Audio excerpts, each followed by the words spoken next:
আজকে আমাদের বৈশাখী উৎসব।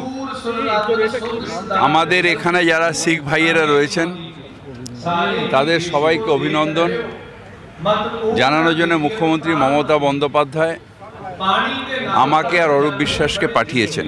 ও আসছে। আমরা এখানে সব সম্প্রদায়ের মানুষ একসাথে থাকব, একসাথে আনন্দ করব। উৎসব আপনার, উৎসব সবার, ধর্ম আপনার আর ধর্ম আমার। এই পরিপ্রেক্ষিতে শিখ, মুসলিম, জৈন,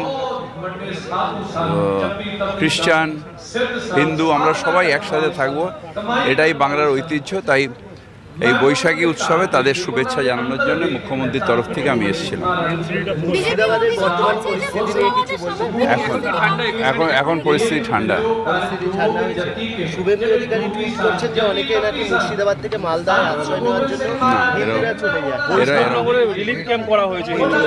এরকম কিছু না, এগুলো সব রাজনীতি।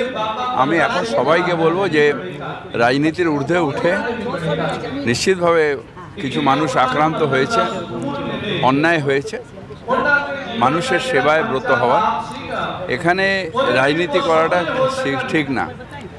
এখন মানুষের একটা যে যারা আক্রান্ত হয়েছেন তারা হিন্দু আছেন, মুসলমানও আছেন, সব মানুষের পাশেই মানুষের দাঁড়ানো উচিত। মানব ধর্ম তাই বলে।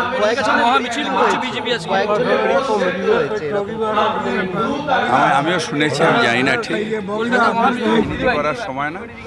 পুলিশ প্রশাসন তার জায়গা ঠিক করুক।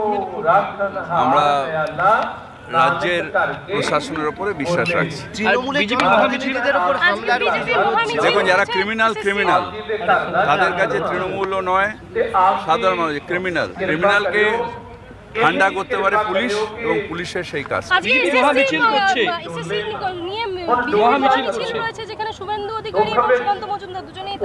আসলে কারোর সর্বনাশ, কারোর পৌষ মাস। বিজেপি ঘোলা জলে মাছ ধরবার চেষ্টা করছে।